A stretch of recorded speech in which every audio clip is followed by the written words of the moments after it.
Tuko na miandiko mbili ile tutasoma.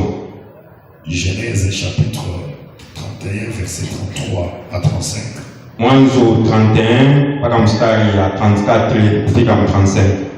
Et puis 1 Pierre chapitre 1er verset 18. Kisha na Petro wa kwanza chapitre ya kwanza mpaka mstari ya 18. Ok, nous sommes tous debout. Tuko shiwote wima. Je lis la version King James. Mais tunasoma mu kilugha ya King James. Qu'est-ce que la Bible dit? Biblia inasema nini? D'autant plus que, comme vous le savez, vous n'avez pas été racheté de votre vaine manière de vivre.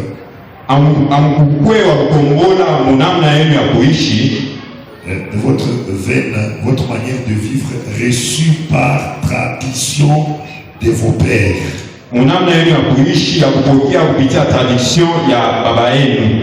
Avec des choses corruptibles comme l'argent et l'or. Je prends Louis II, qu'est-ce que lui dit? Sachant que ce n'est pas par des choses périssables, par de l'argent ou de l'or,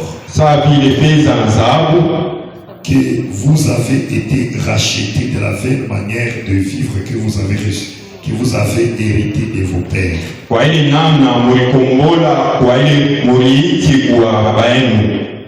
Alléluia.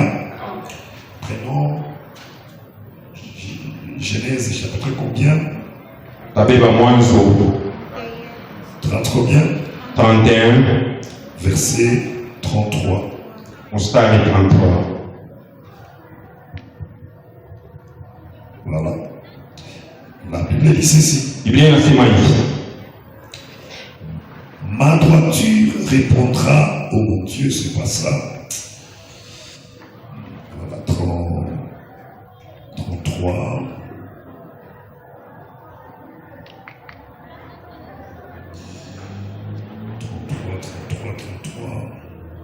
La Bible dit, oui. Laban entra dans la tente de Jacob. Laban akaingia mu nyumba ya Yakobo. Dans la tente de Léa.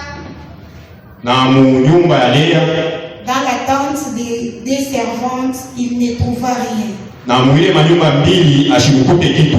Il sortit de la tente de Léa. Akatoka mu ile nyumba ya Léa. Et entra dans la tente de Rachel. Akaingia mu nyumba ya Rachel. Rachel avait pris les téraphimes. Rachel alibeba ile nyungu. Les avait mis sous le bas du chameau. Aliweka chini ya mpunda. Et s'était assise dessus. Na alikala yulu. Laban fouilla toute la tente et ne trouva rien. Laban akatafuta mu nyumba yote na shipate kitu.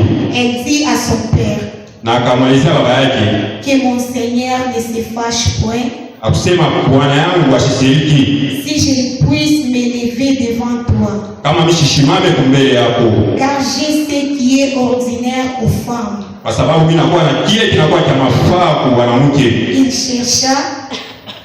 Il chercha akatafuta et ne trouva point les téraphimes. Amen. Na sikupata ile miungu ndani yake. Amen. Amen. Prenons nos places. Tabeba mavazi yetu. Voilà, nous sommes en train de parler sur un sujet qui dit Rachel sert le Dieu de Jacob. Tuko nasemezea hapa ishina ile kunasema Rachel eko natumikia Mungu wa Yakobo. Rachel anatumikia Mungu wa Yakobo. Rachel anatumikia Mungu wa Yakobo. Dès le départ, Rachel ne servait pas l'Éternel. Kumwanzo Rachel asikuanza kutumikia wa milele. Parce que son père était idolâtre. Kwa sababu baba yake alikuwa waabudu sanamu. Il adorait les téraphimes. Akaanza kuabudu masanamu. Et les téraphimes, c'est les divinités de la maison ou de la famille. Maserafimu inakuwa ni manyungu ya kizazi. Téraphimes, c'est les divinités familiales. Inakuwa ni manyungu ya kizazi. Alléluia. Amen. Parce que dans l'idolâtrie, nous avons plusieurs divinités Kwa sababu mkuabudu sanamu mnakuwa mamiungu ya pachana. Dans la Bible, nous retrouvons plusieurs divinités. Mu Biblia tunapata mamiungu ya pachana. Quand tu pars à la chasse, il y a les démons qu'on adore comme les dieux. Wakati unaenda kulumbata nyama kunakuya mampepo ile inabudu safi miungu, les dieux de la forêt. Miungu ya mupori. Lorsque tu fais la pêche, il y a aussi une divinité qu'on adore, ou un démon qu'on adore. Wakati kuna loba, les dieux de la pêche. Wakati kuna loba kunakuya manyungu ile Mungu na budu safi ile miungu ya kuloba. Et celui aussi qui fait le chant, il y a aussi un autre démon qu'on adorait comme le dieu de la pluie. Na ule anaanza kulima kazi ya mashamba, kwa miungu ile anaanza kuabudu juu ya kupigisha mvula. Nous retrouvons ce qu'on appelle plusieurs dieux dans l'idolâtrie. Tunakuta mamiungu ya mingi mkuabudu sanamu. Alléluia. Amen. Alors dans la maison aussi, il y a les divinités qu'on appelle les divinités de la famille qui protègent la famille. Na mumanyumba munakuya ile banaita miungu ya kizazi ile kuna protéger jamaa. Par exemple, ici chez nous en Afrique, kwa mfano sasa hivi humu mwetu Afrika, vous allez trouver que dans votre famille il y a la sorcellerie. Mutakuta mjamaa yenu mnakuwa ulozi. Alors à cause de cette sorcellerie là, kupitia ile ulozi, votre papa va prendre une divinité qu'il va adorer, à qui il va donner les offrandes pour que ses enfants soient en protection. Baba yenu atabeba miungu mwangu ataanza kuabudu juu watoto yake bakuye mu protection. Et très souvent ce n'est pas en fait les fétiches, mais c'est juste une divinité qu'on adore pour la protection familiale. Na mara mingi haina tu wafumu, inakuwa ni miungu ile beko na abudu juu ya kujikinga mjamaa. Alléluia. Amen. Et très souvent nos pères ont fait ça dans la bonne volonté, mais qui est fait une bonne volonté mais dans l'ignorance. Na mara mingi bazazi yetu walifanya ile mapenzi ya mzuri mema kukosa kujua. Et très souvent, mara mingi tu peux me dire que tes parents n'avaient pas la sorcellerie. Oui, c'est vrai. Mais nous retrouvons dans la famille africaine, mais les divinités qu'on adorait pour protéger les enfants. Je vous donne l'exemple du monde.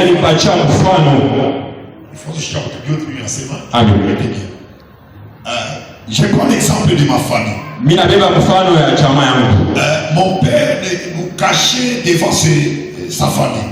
Baba yangu anaanza kukufuchika kumbele ya chama yake. On a connu le membre de ma famille et le membre de mon père à l'âge, j'étais déjà grand. Tulijua ba memba ya kizazi ya baba yangu miaka ile ilikuwa imeshakukomea. Et il disait très souvent que je vous cache, j'ai une grande famille. Et vous allez vous étonner, mais ce que je crains, c'est qu'il y a la sorcellerie dans notre famille. Na kaanza kuambia mara mingi ya kusema mimi na kizazi kinene kwa sababu ile mimi nanifuchika juu mtashangaa buloji wa kizazi yangu.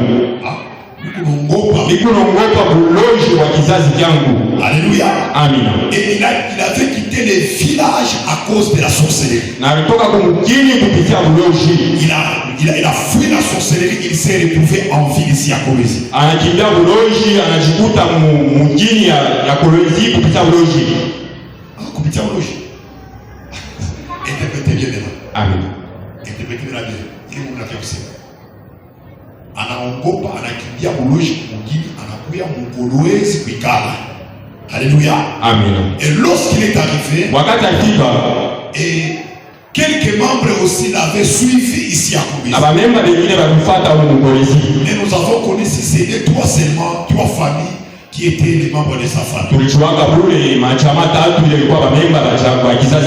Lorsqu'on a grandi, alors on a découvert d'autres membres de la famille, alors qu'on n'avait pas de l'affection envers eux parce qu'on ne sont pas habitués à eux. Alors la plupart de familles se sont retrouvés, le père s'est retrouvé au milieu de sa famille où il y a la sorcellerie. Mais là, pour protéger sa famille, pour que sa famille soit protection. jamaa yake ikuwe mu protection.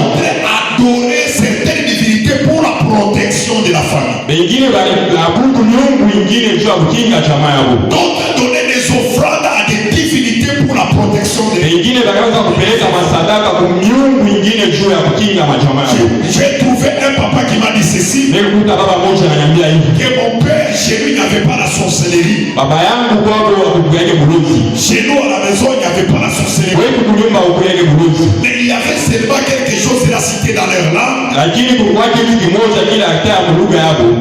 Qui était derrière notre maison. Ile kuya nyuma ya mgongo yabo. Le quartier savait que là-bas il y avait cette chose-là qu'on adorait. Na quartier mjima balijua kile kitu tunaanza kuabudu. Et à chaque fois avant d'aller à l'école, parce que le village où il était, le village était loin de l'internat.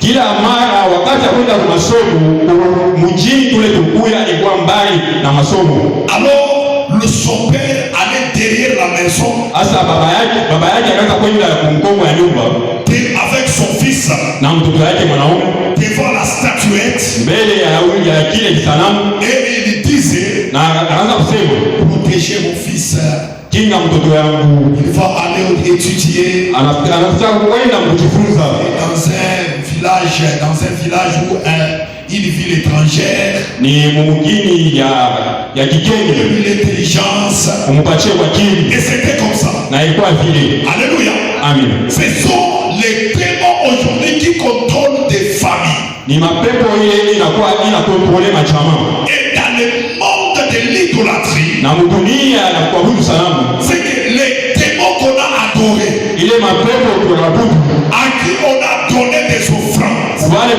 tulipatia masadaka, on a fait des sacrifices, tulifanya matoleo pour que les enfants soient protégés. juu watoto wakuye kukingo. Ces démons-là resteront, Ile mapepo tabakia protégeant l'enfant, kukinga mtoto, mais il va combattre tous les domaines dans lesquels il n'a pas reçu les sacrifices ou les offrandes. lakini itakumanisha madomeni yote mula shikupate matoleo. Voilà pourquoi vous allez trouver Kwa maana mtapata certaines familles majamaa nyingi qui avancent dans les études facilement. iko naendelea majifunzo kwa watoto. Pour trouver du travail, c'est tout un problème. Juu ya kupata kazi ni mambo ya nguvu. Vous allez trouver aussi certaines familles Unaweza kukuta majamaa nyingine pour enfanter, ils enfantent sans problème. kuzana tu watoto inakuya tu ni mambo ya teketeke. Les femmes enfantent sans problème. Mwanamke beko na zala bila mambo. Mais pour trouver du mariage, c'est tout un problème. Juu ya kupata ndoa inakuwa ni mambo. Tout vient de l'idolâtrie de la part de leurs parents. Yote inatokea kuabudu sanamu kwa wazazi yako. Et c'est papa ici qui m'est donné cette histoire. Na ule baba anaanza kupatia historia. Parce qu'on faisait des sacrifices pour les études. Kwa sababu anaanza fanya matoleo juu ya masomo. Lui aussi à son tour, Yeye kutulia il avait des enfants qui avaient bien étudié. alikuwa na watoto wale wajifunza mzuri. Mais pour trouver du boulot, c'était tout un problème. Lakini cha kupata kazi ilikuwa ni mambo. C'est chez garçons, c'est comme ça. Kwa ile kijana ndio vile kuya. Wanaume tu mambo za kuishi. Wanaume vile mambo ya Regarde les femmes. Wakati unaangalia wanawake, Les femmes étudiées. wanawake wanaanza kufunza. Mais pour avoir les mariages, c'était tout un problème. Juu ya kupata ndoa ilikuwa ni mambo ya nguvu. Alléluia. Amen. Que Dieu vous bénisse abondamment. Mungu anibariki kabisa. Et jusqu'à un certain moment, Kufika kwa wakati mmoja, les enfants maintenant priaient. watoto wanaanza kuomba. Ils priaient. Wanaanza kuomba. Ils priaient. Wanaanza kuomba. Et l'une de ses enfants, une fille, Katika wale watoto binti moja, elle a appelé ses soeurs et ses frères. aliita bandugu yake na Pour leur dire ceci, cha kuonesha hivi, vraiment nous souffrons beaucoup. tunateswa sana. Nous devons nous mettre en prière, en jeûne, Tunapasha kuingia maombi na mafungo. pour que Dieu puisse délivrer notre Sio foi. Mungu akomole jamaa yetu. Et il priait. Na wanaanza kuomba, wanaomba. Le troisième jour, Siku ya tatu, l'une de filles a a vu quelque chose. Katika wale mabinti mmoja aliona kitu kimoja. Qu'est-ce qu'elle a vu? Na ni kinini kile aliona? Elle a vu qu'elle était au milieu, sa famille était au milieu de la forêt. Aliona ke jamaa yake ilikuwa katikati pori. Et c'est un lion qui gardait cette famille-là. Na ilikuwa ni simba wanaanza kuproteger ile jamaa. Maintenant, lorsqu'elle a voulu pour quitter la forêt, Wakati anaanza kutoka katika ile pori, le lion a commencé à parler. Elle a entendu une voix. ule simba anaanza kusema na alisikia sauti moja. Tu parles où? Huko naenda wapi? Toute ta famille est ici. Jamaa yako yote iko hapa. Et c'est moi qui suis votre protecteur. Na mimi ndio ninakuwa protecteur wenu. On m'a fait mandater, j'ai les mandats et j'ai mon travail, on m'a engagé à vous garder toute la famille. Baliweka na kazi yangu inakuwa ni ya kuchunga jamaa yenu yote. Alléluia. Amen. Et la sœur s'est réveillée. Na ule dada anamuka. Elle a dit ça à ses sœurs. Alionyesha ile badada yake et à ce frère. Na bakubwa yake. L'un de ce frère était ici à Kolwezi. Sasa mmoja baada ya kubwa yake alikuwa Kolwezi. Et lorsque le papa me racontait cela, son fils qui était à Kolwezi, il était à Lubumbashi. Wakati ule baba anaanza kuonyesha ile mtoto wake yule alikuwa Kolwezi, alikuwa Lubumbashi. Maintenant je parle avec ce papa. Sasa mimi naanza kusema na ule baba. Après avoir parlé avec son fils. Kisha kusema na mtoto wake. Parce que son fils disait que notre père était sorcier. Kwa sababu mtoto wake anaanza sema baba yetu ni mlozi. On a souffert à cause de ce papa. Tuliteswa kupitia baba yetu. Pendant la mesure où l'on rêvait, nous rêvons ce papa. Mara mingi bushiku wakati tunaanza kulota mpaka baba yetu. Alléluia. Amen. Alors en parlant avec papa. Sasa mkusema na ule baba. Et là c'est papa a commencé à me dire. Ule baba anaanza kunielezea. Je ne connais pas la sorcellerie. Mishi jue bulozi. Et chez nous, dans la maison de mon père. Na kwetu mnyumba baba yangu. Je ne peux pas toucher au fétiche. Mishi uguse kwa masalamu. Mais la seule chose que je connais. Aliye kitu kimoja mimi najua. Qu'on adore une divinité. Kuanza kwa kutu miungu moja. Et là, les enfants voyaient le lion. Asa watoto wanaanza kuona simba. Lorsqu'il m'a cité, lorsque je vais poser plutôt la question. Wakati nilimuuliza swali. Tes enfants, pourquoi est-ce que tes enfants voient les lions? Nijua nini watoto wako wanaona simba? C'est papa m'a dit que vous savez la chose qu'on adorait. Ule baba nielezea, unajua kile kitu tunaanza kuabudu. En Swahili ça s'appelle les lions. Mswahili banamuita simba. Alléluia. Amen. C'est là que je me suis rendu compte que la famille était sous la supervision, sous la sécurité d'un démon qui a la forme du lion. Ilikuwa chini ya protection ya ule pepo wa uso ya simba. Alors vous pouvez être là. Unaweza kuwa pale.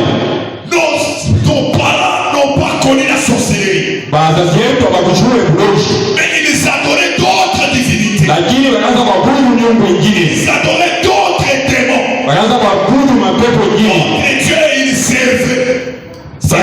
Wanaanza kuabudu miungu mingine. Alléluia. Amen. Maintenant tu te retrouves. Sasa unajikuta tu es là. Uko pale. Tu as besoin d'argent. Uko lazima na pesa.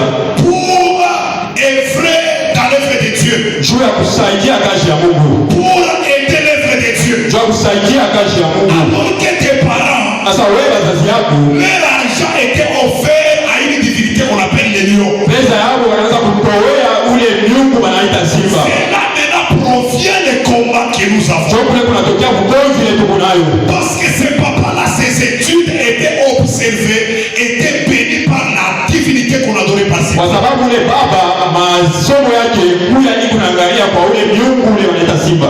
Les mêmes offrandes observent et aident les enfants à étudier. Ile sadaka moya moya kunasaidia watoto waendelee kumbele. Parce que là, ceux qui adoraient là, kwa sababu yanaanza kuabudu, sont présents aujourd'hui par les sang de leurs enfants. Iko hapo leo kupitia ile masadaka ya watoto yao. Donc leurs petits enfants, hata watoto yao, leurs petits enfants, watoto yao kidogo bangana yao représentent ceux qui adoraient ces divinités là. Lekuonesha bali wanaanza kuabudu ile masanamu. Toi tu n'es pas parti, tu ne connais pas, tu ne sais rien.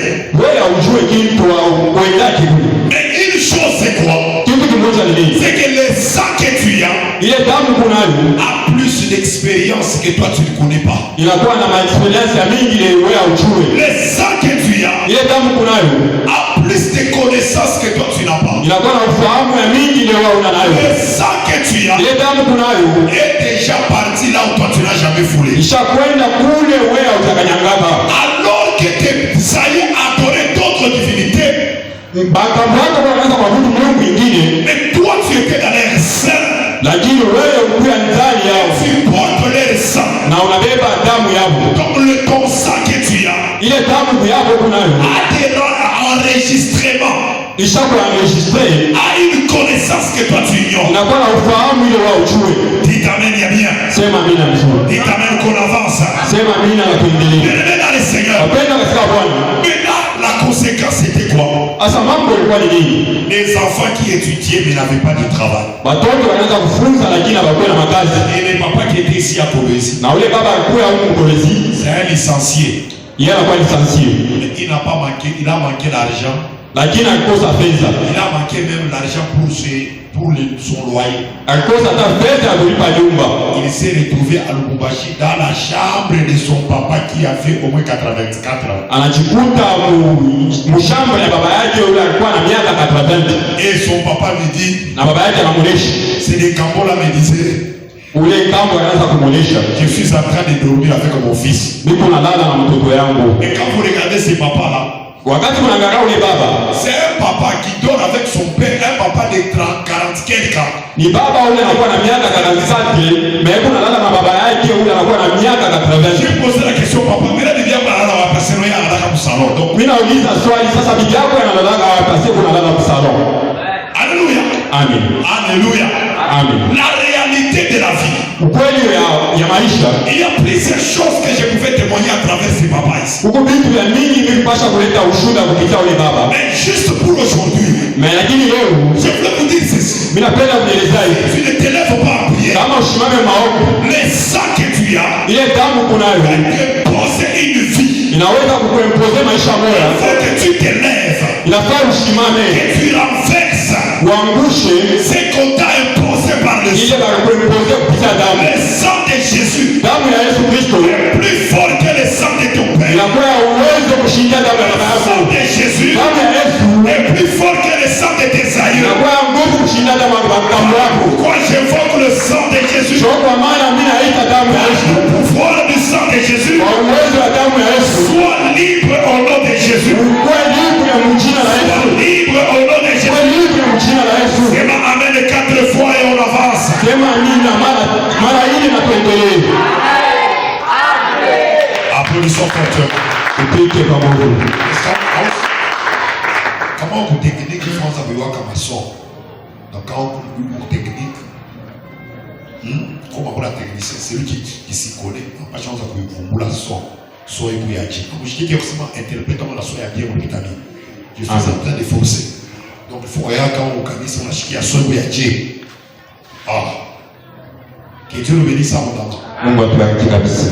Donc le sang de Jésus Damu ya Yesu est capable de nous délivrer. iko na uwezo ya kutufungula. Maintenant écoutez, Sasa mshikie. pour entrer dans la prière. Sio kuingia maombi. La Bible dit ceci. Biblia inasema hivi. La Bible dit ce n'est pas par l'or ni par l'argent Biblia inasema haina kwa dhahabu wala kwa fedha. que vous avez été délivrés, rachetés. Sio ile mlifunguliwa. Alléluia. Amen. Vous avez été rachetés où? Bali mlifungula wapi? De la vaine manière de vivre que vous avez hérité de la part de vos parents. Munamna ile ya kuishi kuirithi kwa wazazi wenu. Donc les parents quand ils nous ont éduqués, Wakati wazazi wetu walitufundisha, ils nous ont éduqués selon leur tradition. walitufundisha kupitia makutimi yao. Ils nous ont éduqués selon leur manière de voir les choses. Walitufundisha munamna yao ya kuona vitu Selon les coutumes. kupitia makutimi. Alléluia. Amen. Kufanana. Kufanana na makutimi. Selon les coutumes. Kufanana na makutimi. Selon la manière de voir les choses. Kufanana na namna ya kuona vitu. Maintenant écoutez-moi très bien. Sasa mshikie vizuri. J'ai dit ceci. Mimi nasema hivi. Le sang a des informations que toi tu ne connais pas. damu inakuwa na information ile wewe hujui. Vous savez ce qui fait la différence Unajua ile inafanya achanisho et ce qui met une barrière devant le Seigneur, na ile ka barrière mbele ya Bwana qui empêche Dieu à faire de bonnes choses. ile kunashindisha Mungu kufanya vitu vizuri. C'est que Dieu a mis quelque chose dans tout et chacun de nous. Nikusema Mungu ashakuweka kila kitu ndani ya mmoja. Qu'est-ce que Dieu a mis dans tout et chacun de nous? Ni kinini kile Mungu aleta ndani ya mmoja? Je parlerai de cette chose-là, symbolise le sang. Nitasema kile kitu kikuonesha ni damu. Cette chose, je parlerai de l'âme. Kile kitu kitasemezea juu ya nafsi. Et cette chose-là, je parlerai de la conscience. Na ile kitu kile kitasemezea juu ya dhamiri. Alléluia. Amina. Bien-aimé dans le Seigneur, Wapendwa katika Bwana, il y a une chose. kuna kitu kimoja. Lorsque tu as la pensée de chez vous, Wakati unakuwa na mawazo ya kwenu, tu as la pensée qui a une forme. mawazo ile inakuwa na Tu as forme moja. une pensée concernant le mariage. Mawazo ya ndoa, La pensée que tu as mawazo ile uko nayo détermine ce que tu es aujourd'hui. kuonesha kile wiko leo. La délivrance concernant nos origines. Ufungulivu iko naangalia origine kule tunatokea. Au prix, nous demandons le sang de Jésus, c'est bien. Tunalomba damu ya Yesu ni mzuri. Il faut détruire certaines croyances dans lesquelles nous avons grandi. Lakini nafai kupomoa na mapoansi ingine mule tukomea. Il y a des choses qu'on a cru et parce qu'on a grandi dans ça. Kukuma vitu vile tuliamini na kwa sababu tulikomea mwile. Tu as grandi dans la pauvreté. Unakomea mumashikini. Et tu as la foi dans la pauvreté. Na unakuwa na imani mumashikini. Et tu as la croyance dans la maladie. Unaamini magonjwa. Tu as la croyance dans la polygamie. Unaamini mkuya na mabibi Tu babili. as la croyance dans le manquement. Unaaminia mkukosa vitu. Et tout provient de certaines choses. Na ni vitu vingine vinapigana wapi? Pourquoi est-ce que c'est la bonne chose qu'on appelle la bénédiction vient mais ton cœur refuse? Pourquoi? Ikiwa nini kitu kile tuweka baraka wakati kinakuya mroho yako unakatala. Parce que dans ton sang, Kwa sababu mudamu yako il y a certaines informations unakuwa na information nyingine que toi tu ne connais pas. ile wao ujue. Dans ton sang, Mudamu yako de la même manière, munamna on nyingine peut te dire à l'hôpital anaweza kueleza kwa hospitali que cette maladie ici hii malali ni magonjwa vient de ta famille. iko natokea kwa jamaa On yako. va te poser la question. Utajiuliza swali, Est-ce que ton père était diabétique? baba yako alikuwa mtu wa diabetes? Parce que dans ton sang, il y a la diabète. Kwa sababu mudamu yako mnapata diabetes. Dans ton sang, il y a des problèmes de sucre. Mudamu yako mnakuya mambo ya sukari. Est-ce que dans ta famille, il y a ce genre de maladie? Sasa mjamaa yako mnakuya ile magonjwa ile namna. Qu'est-ce que cela veut dire? Ile ni kusema ni C'est que le sang kusema damu transporte la maladie, iko na beba magonjwa, transporte certaines informations. iko na beba information nyingine. Et cette information Na ile information que tu portes, ile unabeba que ça se trouve en toi, ile inajikuta ndani yako informe le monde inafanya dunia que celui-ci, ya huyu dans leur famille, mjamaa yako on ne meurt que de cancer. banakufuaka kupaka na malaria On kanser, meurt à 20 ans. banakufuaka kwa miaka 20, On meurt à 50 ans. banakufuaka na miaka Et 50, vous allez trouver na mtakuta que le père est mort à 50 ans. baba anakufa miaka 50 L'enfant aussi meurt à 50 na ans. mtoto vile vile anakufa miaka On 50. a enterré une personne l'année passée. Banashika mtu mwaka ilipita, On a enterré, nous avons enterré l'année passée un homme.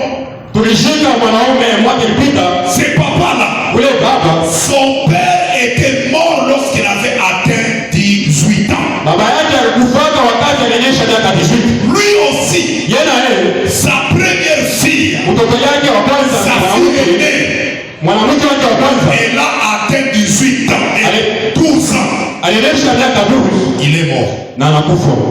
Comment ça? Jua nini? C'est après l'enterrement. Kisha kushika Nous nous sommes rendus compte que c'était le jour de l'anniversaire de l'enfant.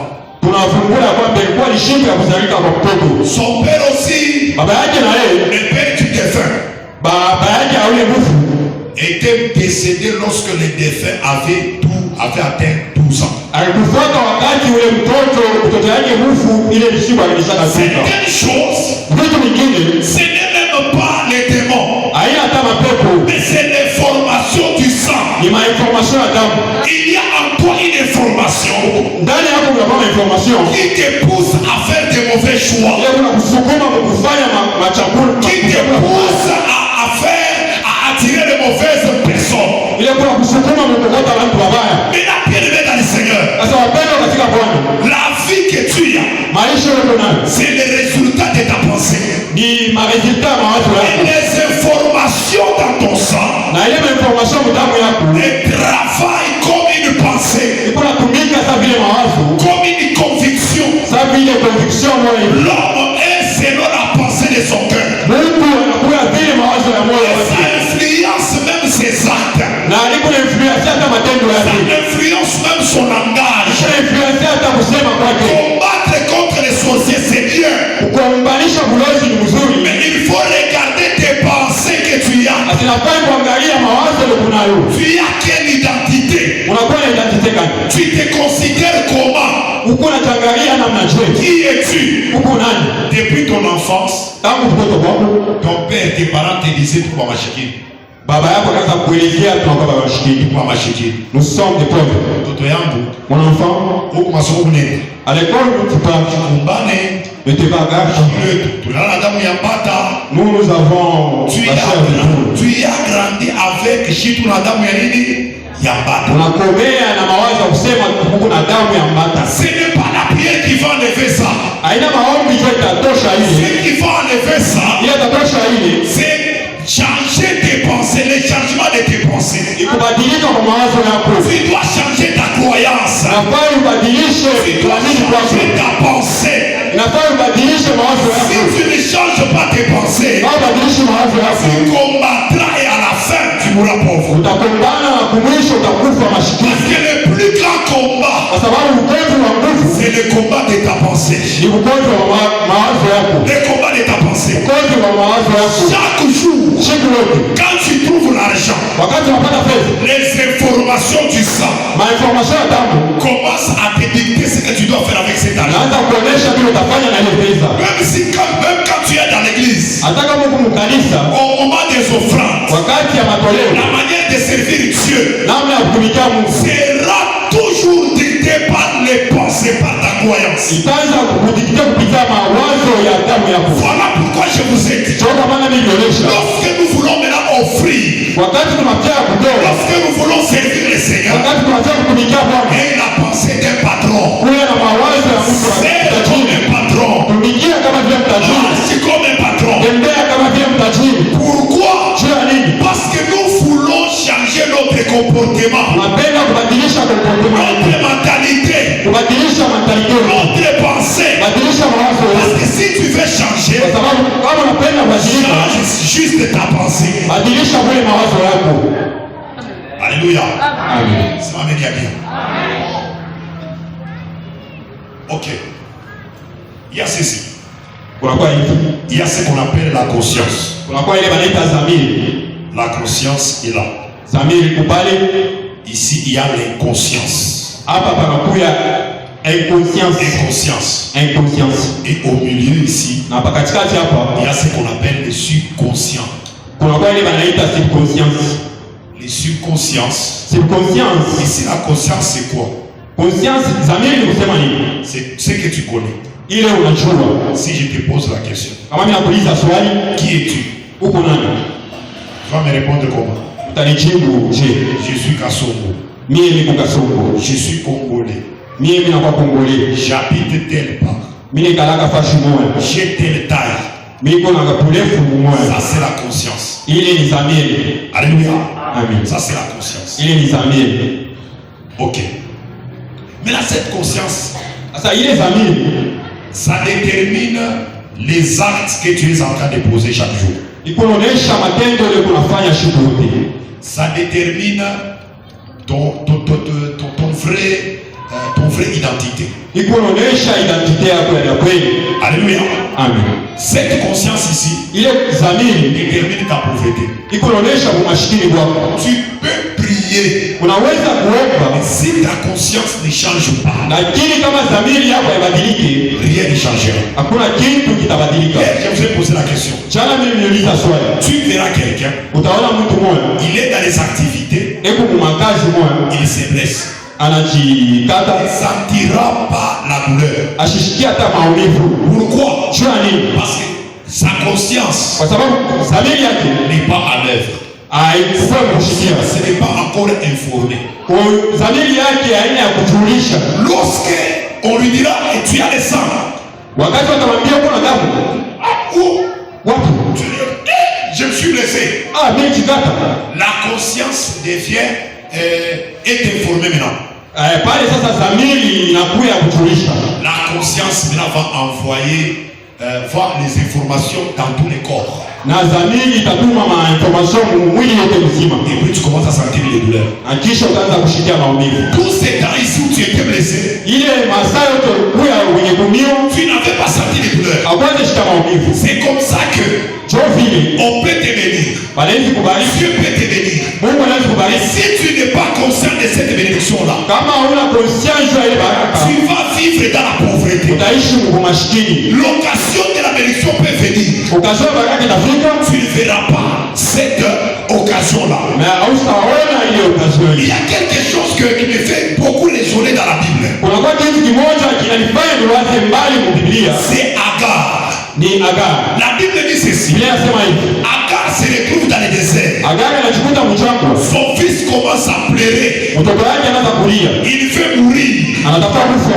Maintenant, son fils commence à pleurer. Sasa mtoto wake anaanza kulia, Il dit ceci. na anasema hivi, Je ne veux pas voir la mort de mon fils. nisipende kuona kifo cha mtoto wangu. Pour elle, Projue yake la fille et son fils devraient mourir à cause du manque d'eau. mtoto wake mwanamke alipaswa kufa kukosa maji, Parce qu'il n'y avait pas d'eau. kwa sababu hakukua maji. Lorsque l'enfant commence à pleurer, Wakati mtoto anaanza kulia, Dieu a écouté la prière de l'enfant. Mungu alishikia kilio cha mtoto. Et là, Dieu dit à Agar, Sasa Agar, Mungu anamwonyesha Agar, regarde à côté de toi. angalia pembeni yako. Lorsqu'Agar a regardé à côté d'elle, Wakati Agar angalia pembeni il y yake, avait le puits d'eau. kulikuwa kisima cha maji Elle a puisé na alishota, et son enfant a vécu. na mtoto wake aliishi. Bien-aimé dans le Seigneur, Pendo katika Bwana, c'est comme ça que nous vivons. cho vile tunaishi. Dieu peut te donner des occasions Mungu anaweza kukupatia maukazano d'avoir une bénédiction. ya kupata baraka moya. Mais Dieu peut même te bénir. Mungu anaweza kukubariki Si ta conscience kama dhamiri yako yenyewe ne se rend pas compte de ta richesse et de ta bénédiction, tu ne seras pas béni. kama dhamiri yako haijue juu ya baraka yako, hautabarikiwa. On peut te prophétiser. Wanaweza kukutabiri, On peut te prophétiser. wanaweza kukutabiri, Tu es grand. uko mkubwa, Tu iras plus loin. utaenda mbali, Mais tant que tu n'as pas d'abord changé dans ta tête, c'est que ta vie ne changera pas. lakini kama utabadilisha mawazo ya kichwa yako, maisha yako yatabadilika. C'est ma manière bien. C'est ma manière bien. C'est ma manière bien. Ndiye alikuwa na neno bora. Dada, ouvre la Bible, nous allons lire une écriture. Atafungua Biblia, atasoma verset moja. Jérémie chapitre 6, verset 19. Yeremia chapitre 6 mpaka mstari 19. La Bible dit ceci. Biblia inasema hivi, Écoute terre, sikia udongo, je vais faire venir les malheurs. nitaleta malédiction, Taleta mateso nitaleta mateso à ce peuple ici. kui taifa. Non parce que je veux que les malheurs puissent leur arriver. Aina mishipende mateso ibafikiri. Moi l'éternel, Hapana, mimi wa je milele ne veux pas que ce peuple souffre. mishipende taifa ya kaliki, Mais ce peuple a quelque chose. lakini taifa inakuwa na kitu kimoja. Pourquoi vous les dites? Qu'on n'avait pas trouvé. Jérémie chapitre 6 verset 19. 6, 19, la Bible dit, écoute terre, Shikia udongo, voici je ferai venir sur ce peuple le malheur, tazameni mitakuisha mateso kwa hii udongo. On va faire interpréter du français. Amen. Interpréter pour soi. Anjoula. écoute terre, Shikia bulongo. voici je ferai venir sur ce peuple le malheur, Ngalia mine chika mubaya mkwebu taifa. fruit de ses pensées, Inakuwa ni matokeo ya mawazo yabo. car ils n'ont point été attentifs à mes paroles. Maparole nilisema hawakuishikie. Donc il faut washikie, bachanje mawazo pour que baraka ipate kuya. Sababu nilisema abachanje mawazo wazo mpaka shiku wetu tunataka ya mbata. Shiku wetu tende yake mbali. Mateso itamina wapi?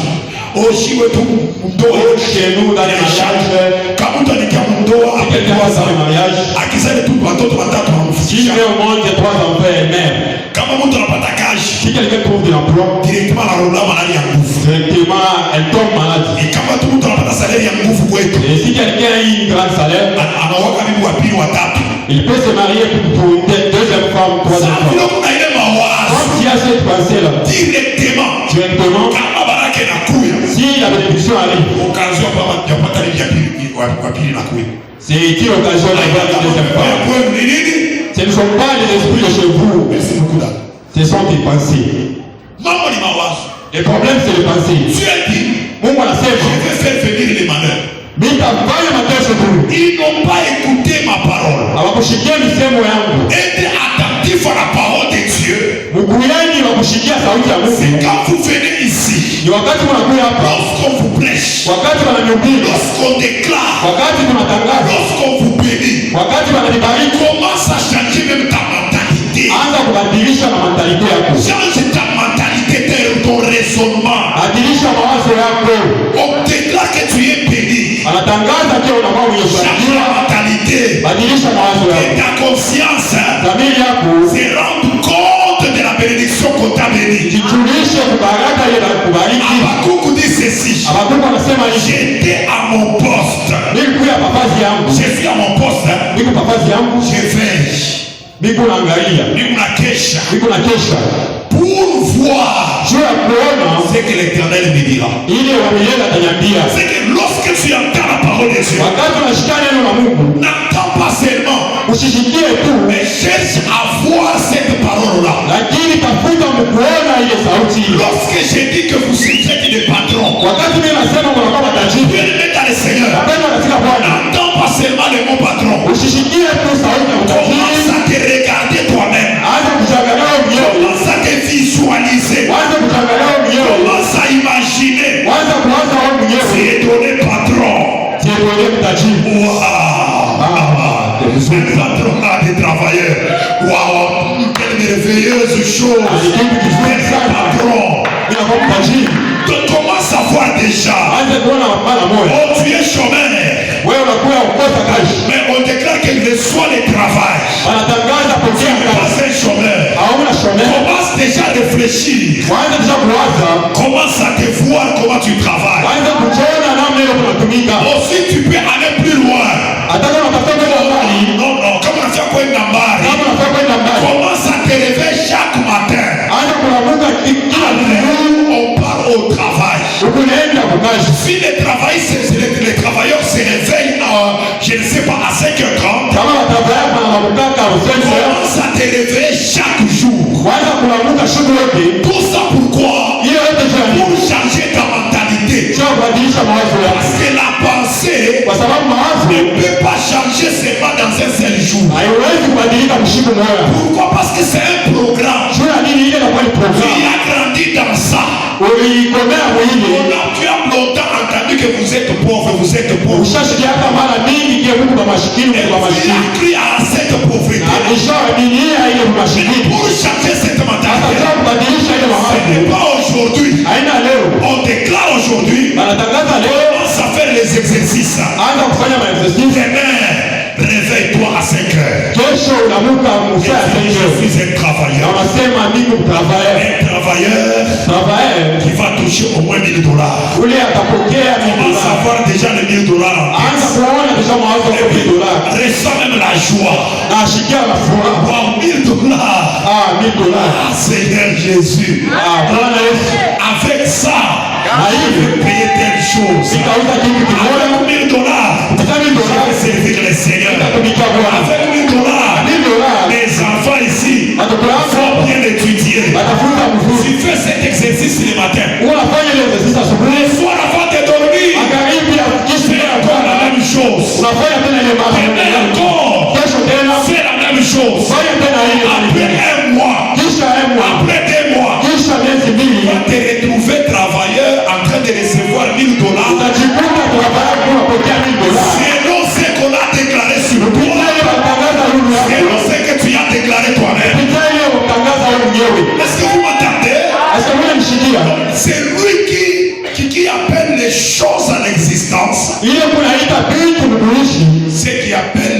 choses dans ta vie. Ile kuleta vitu vibaya maisha yako. Ni huyu Bwana. Qu'on appelle comment? La conscience. Ni ule beko naita zamiri. Alléluia. Amen. Deuxième position. Position ya pili, C'est qui? ni nani? La subconscience. Ile inakuwa ni subconscience. Huyu ni nani? Lui c'est qui? Je vous donne l'exemple. Mimi nipatia mfano. Je suis en train de marcher. Niko natembea. Je vois par exemple un film. Mimi naona kwa mfano film moja. Ou encore je suis en train de... Bon. Ou bien je parle au téléphone. Wala niko nasumbulia ku telefone. Pendant qu'on parle comme ça. Wakati kuna nasumbulia. Et puis attends d'abord je regarde l'argent. Na mimi nasema chunga mbele niangalie fedha. Attends d'abord je commence à compter. Chunga nianze mbele kuhesabiwa. Prends le téléphone. Niko nasumbulia ku telefone. Je compte l'argent. Na mimi nabalua fedha En cours de route. mu barabara. En train de marcher. Niko natembea. Et puis après avoir parlé pendant 10 minutes. Kisha mkusumbulia mu 10 minutes. Je me retrouve que je suis au niveau de l'arrêt. Mimi najikuta nimeshafika kwa array. Maintenant, vous allez me poser la question. Utaniuliza swali. Si on pose la question, Kama banauliza swali. ça vous avez croisé qui en cours de route? Basta ukuta nani mu barabara? Je vais dire quoi? Nitasema nini? Je ne sais pas. Mishijua. Est-ce que il y a un tel frère qui est passé? Est-ce que tu l'as vu? Est-ce que kuko mtu mmoja alipita unaona? Comment est-ce que tu es arrivé ici mais tu n'as pas? Est-ce que tu avais même un tel véhicule? Ni namna gani ulifika hapa na ukono? Hauna hata gari moja. Je n'ai pas vu. Mishijua. Qu'est-ce qui m'a amené là-bas? Ikilini kilimfikisha kule. Ce qui m'a amené là-bas, Ndio kilimfikisha kule. c'est le subconscient. Ile ni subconscience. Ma conscience Zamiri yangu était au téléphone. ilikuwa kwa telefoni. Parler avec quelqu'un au téléphone. Ndio anza kuongelea na mtu kwa telefoni. Malgré que j'étais occupé, Hata vile nilikuwa occupé. ma subconscience Sasa subconscience yangu lui me dirigeait. ndio ikaanza kunipeleka. Là où il y a le tranché, Kule kuna kwa je vais sauter sans problème. nilianza kunuka bila mambo. Je vais même esquiver les dangers. Nitasoma hata vibaya. Pourquoi? Juu ya nini? Parce que le Kwa subconscient sababu subconscience a un pouvoir inakuwa na uwezo et il travaille na inatumika selon les informations qu'il a. kupitia mainformation ile kunayo. Pourquoi? Juu ya nini? Parce que je connais très bien ici à l'arrêt. Kwa sababu mimi najua mzuri huko wale. De temps en temps, j'y vais et je rentre. Mara mingi ndipo naenda na mimi narudia. Alors, ces informations-là Hasa hiyo information ile sont dans les subconsciences. inakuwa mu subconscience. Même quand je peux fermer les yeux, Hata kama mimi nafunga macho, les subconscients peuvent travailler. sasa subconscience hiyo itatumika. Voilà pourquoi Kwa maana tu peux même travailler. unaweza hata Tu kutumika, peux prier.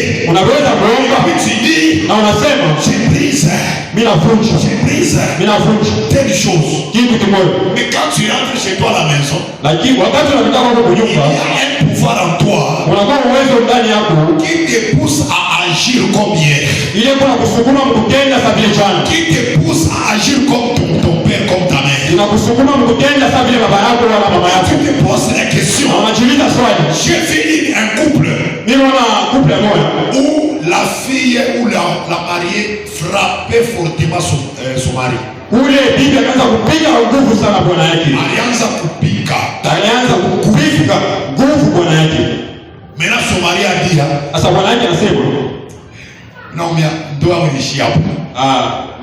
mon mariage vient de se terminer par ici. Alléluia. Amen. Maintenant le mari et la femme dit, Sasa bibi yake anasema Nini, unasema nini? Nini. Kwa Maintenant quand on lui pose on lui a posé des questions, sasa wakati wanamuuliza maswali, on s'est rendu compte que la fille banafungula kwamba ule mwanamke avait connu des problèmes dans son enfance. alipataka mambo mtoto wake. Son père Baba yake avait rejeté la grossesse, sa grossesse. baba yake alikatalaka mimba yake, Elle a grandi sans père. alikomeaka bila baba. Et comme on l'a fait grandir, quand elle grandissait, Wakati anaanza kukomea, sa mère parlait en mal et sa mère a beaucoup souffert par manque de son papa. baba yake anaanza kusema vibaya yule ya baba yake. Alors la fille Sasa yule mtoto avait la colère contre son père. alikuwa na kasirani juu ya baba yake. Lorsqu'elle s'est retrouvée dans les mariages, Wakati anajikuta mundoa, bien-aimée dans le Seigneur, wapendwa katika Bwana, elle commence à gronder son mari. anaanza kupokea bwana yake Dans son subconscient ou bien dans sa subconscience, c'est qu'elle est en train de gronder son père. Donc quand elle voit son mari, elle voit son père, gronder son père. Quand on lui dira que c'est après avoir grondé, maintenant sa conscience, lorsque la conscience lui revient, j'ai frappé mon mari. Bien aimé dans le Seigneur, à la fin, ce qui était arrivé à sa maman, cela était aussi arrivé à la fille. Elle a divorcé. Sa maman est comment? Sa mère. Son mari était parti. La fille aussi. Son mari est parti. Lorsque vous venez à l'église, nous venons à l'église qu'on puisse travailler notre tête et notre mentalité. Alléluia. Notre tête et notre mentalité. C'est ma bien. C'est ma bien. Les informations là, il y a une information dans le sang de ton père. Voilà pourquoi vous allez voir un enfant comme ça qui aime beaucoup la bière. Vous lui donnez comme ça les secrets.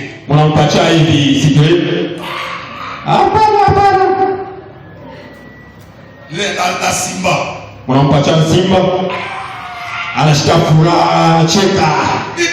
C'est quoi? Il condamne.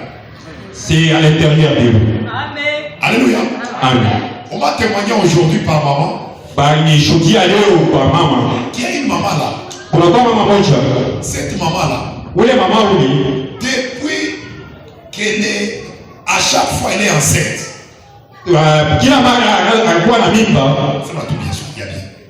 Chaque fois. Elle va savoir comment. C'est la soif de la bière. Elle n'a jamais, depuis son enfance, elle n'a jamais pris de la bière. Elle est entrée dans le mariage. Lorsqu'elle sent,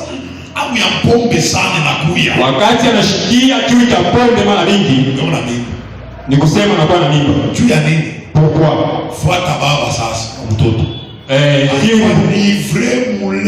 Si vous regardez le père, il était un vrai ivrogne. C'est-à-dire la soif de la bière.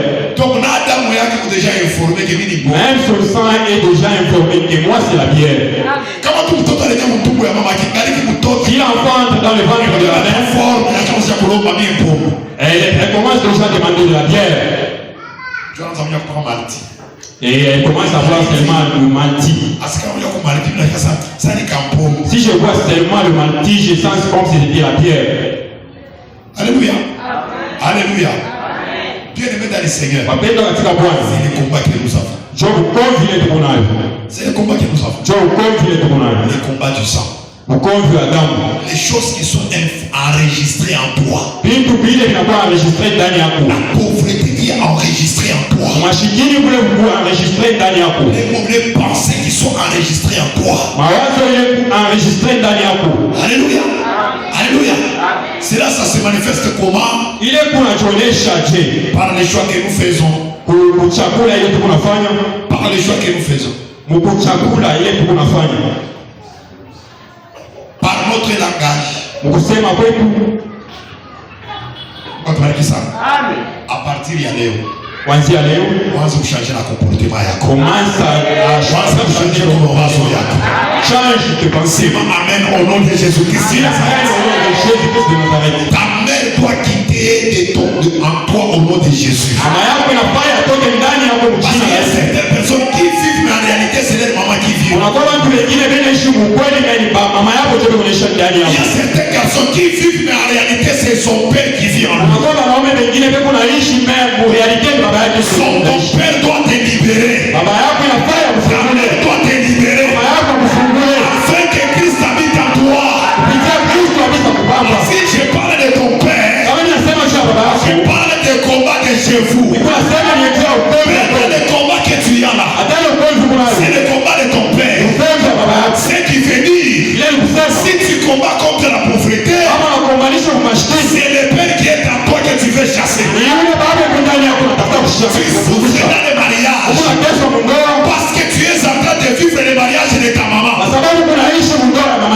Lorsque tu dis Seigneur, wakati unasema Bwana aide mon mari, saidia bwana en wangu, réalité, ukweli c'est ta mère que tu dois chasser. ni mama yako ndio Ta unapaswa mère kuishi. doit quitter ton mariage.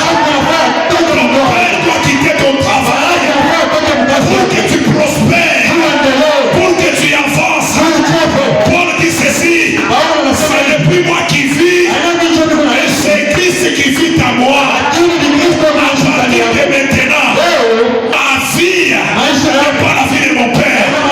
Si mon père est pauvre, à partir de maintenant, il doit partir avec sa pauvreté. Christ doit vivre à moi. Christ doit vivre à moi. Dites amen au nom de Jésus. C'est amen 2 fois. Tu vas maintenant crier pendant 7 fois. Je ne suis pas mon père. Je ne suis pas mon père. Ah, crie encore. Je ne suis pas mon père. Je ne suis pas mon père. Je ne suis pas mon père. Je ne suis pas mon père. Applaudis fortement. De la même manière, tu es en train de parler. De la même manière, tu es en train de crier. Ça t'arrivera au nom de Jésus. Ça t'arrivera au nom de Jésus. Ton mari n'est pas ton beau-père. Que ton beau-père quitte ta maison. Que ta belle-mère quitte ta maison.